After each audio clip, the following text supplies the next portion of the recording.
Hi, so doing a bunch of videos and I'm like, okay, I'll just switch hats. So then I know when I start uploading them, I know what video is for what subject. But I want to talk about refeeding again. Mentioned it in my last video and I was like, yes, I'm going to talk about refeeding. I'm doing a pile of videos because I'm going to Europe in a matter of days. So I need to get ready with my videos so you guys can still get the information. Alright, so what's the deal with refeeding? Now, I've talked about this several times before, and the only reason why I'm talking about it again is because I get a lot of new followers that have not heard me or realized that I have videos, because I have so many now. It's like, I can't even find them. If I can't find them, maybe you might be like, oh, I have to search through 500 videos to find the few intermittent fasting, or just put it on the search. Yes. Search, and I always title it with the ketogenic diet, which I can't stand calling it that, but that's how you find me. Alright, let's talk about the refeeding.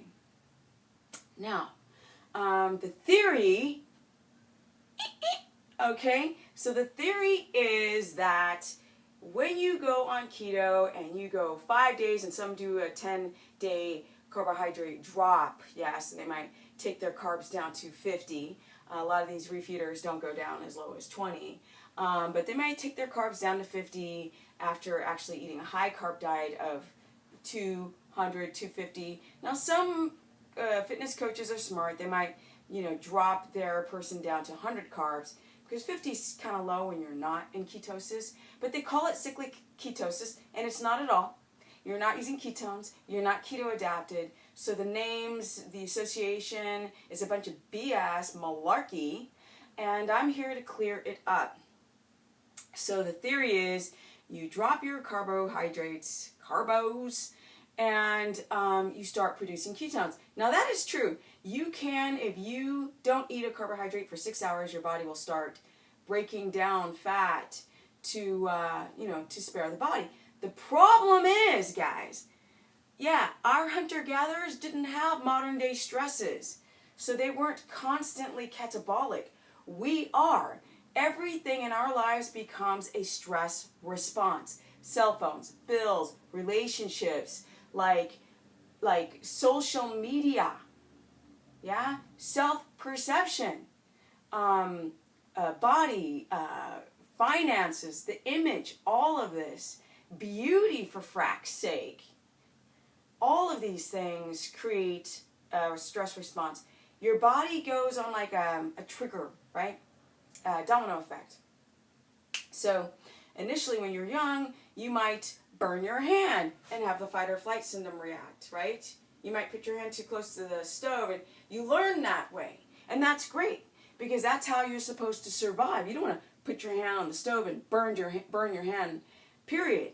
So, but unfortunately, it might turn into a fear of dogs, which might turn into fear of your parents yelling at you, which might turn into a fear as you get older of self-perception within society, because kids very quickly go, well, they have that, they feel inadequate, unfortunately, very too young. Young girls have a very sense of body image before they're even hitting the teens. Like, they're in the single digits thinking they're worried about their body image. But this creates a stress response, and it goes so far back we don't remember when it started.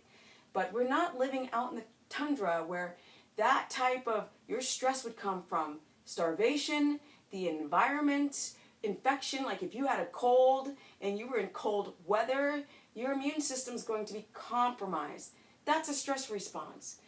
But in actuality, today, we have the exact same bodies. I mean, it's literally almost nearly the same as when we were hunter-gatherer societies. But our bodies still think we are surviving, and our bodies will respond to stress in that context of surviving, but we're not. The food is everywhere. We're stressed because of XYZ didn't text me back. So with that said, yes, this all relates to refeeding. I know I digress, but it all comes together like a perfect puzzle. That when you drop your carbs out of nowhere, that's a stress response. And that stress response is what you would use to survive. So your body goes into gluconeogenesis, and it's going to break down the amino acids in your tissue to bring back up the glucose levels that were once dropped. This affects your adrenals. If you already have adrenal fatigue, stage 3 or stage 4, that gluconeogenic effect is going to be really profound. Your body's going to take a hit, and you're going to feel awful.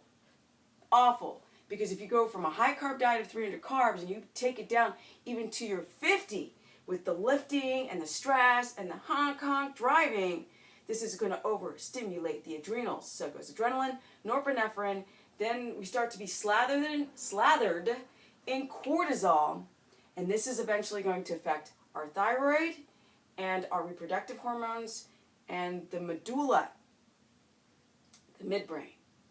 It's going to affect sleep, it's going to affect serotonin, it's going to affect your dopamine receptors, and it's going to affect the frontal neocortex, and that's going to affect your personality. And the cells become addicted to this mess. And why would the body want havoc? Because it just wants to survive. But the cells, the sister cells, daughter cells, these generations become addicted to the chemical response, which are the hormones in your body, and now you're PMSing all the time, you're moody all the time, you're depressed all the time, you're anxious all the time, and refeeding, yes, going 5 days without eating carbs and then refeeding just makes things worse. Really? Really? And then you've got these stupid, ridiculous concepts to go eat ding-dongs and sugar, because that's going to spike your metabolism. Yet nobody comes up with the biology, the physiology of how that works, because that doesn't make any damn sense, right? Because we're living in the modern time, yo. We're not hunter-gatherer society with balanced systems. If you have adrenal fatigue or overload, doing that is going to absolutely shock the system.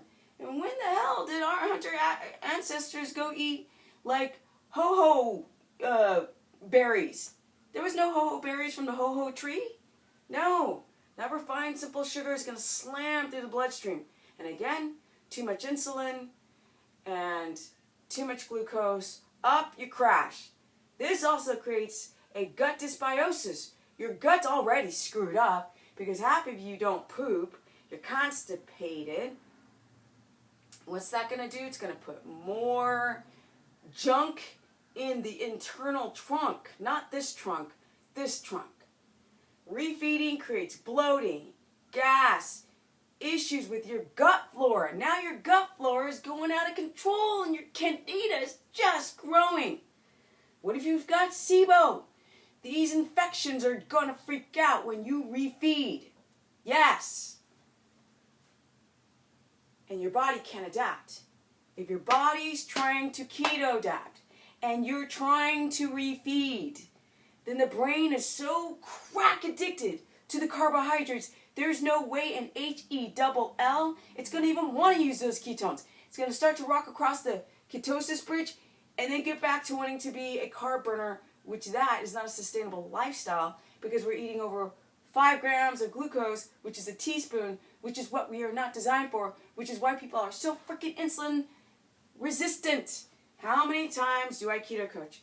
And I'm the one that said go out and get a glucometer. Don't use a breathalyzer. Don't use the urine strips. And don't do the air test. Go get a glucometer. And because I've encouraged people to get glucometers, I found out that we have a nation or a worldwide event of people who are insulin resistant. They are pre-diabetic and they never knew it. They never knew it. Because they're not sleeping well. Because of the refined carbohydrates. Because of the stress response. And all these things did not happen in the wild in the way that it is happening now, which is, I mean, I could go on and on and on about poisoning and water and quality of meats and how we're so freaking plugged into the matrix and we've got the EMF poisoning, but really,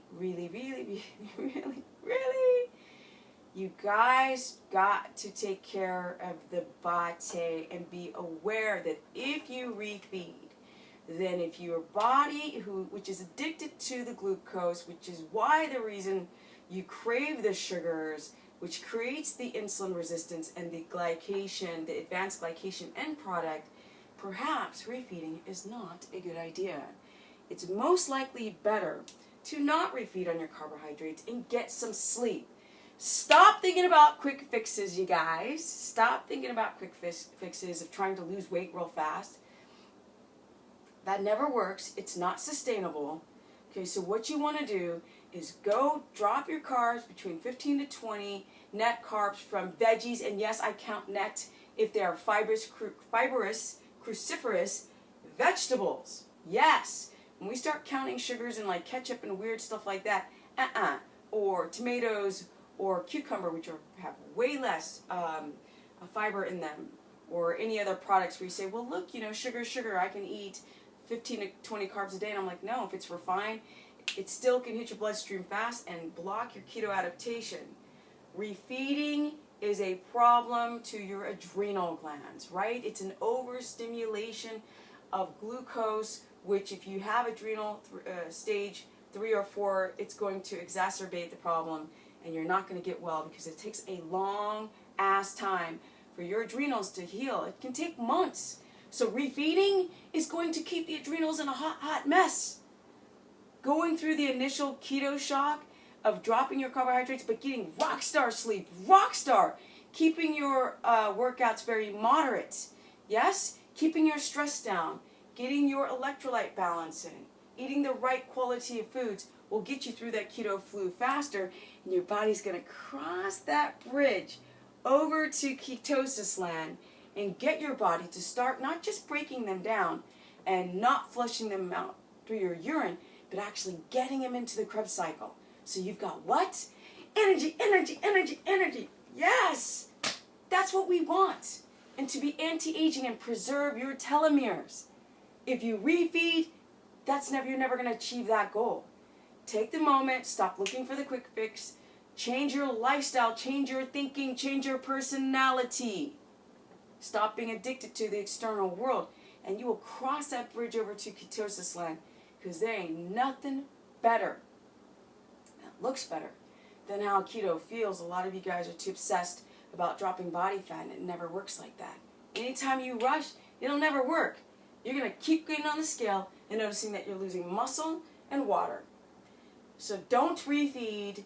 Take your time to eat your freaking keto or non-BS lifestyle. Eat it. Lifestyle, thoughts, nutrition, self-awareness, and you will cross that bridge. You will use ketones. You will be able to be anabolic, spare the muscle, drop the body fat, but the most important thing is for the first time in your life, your serotonin is going to start to balance out. Your sleep is going to be amazing, freaking sweaty balls. And you're just your sense of self is going to feel superhuman. Your strength, your energy is undeniable. And you're not hungry. Your carb cravings, the slave to the rhythm of sugar, bye-bye. Nothing can be better than this lifestyle.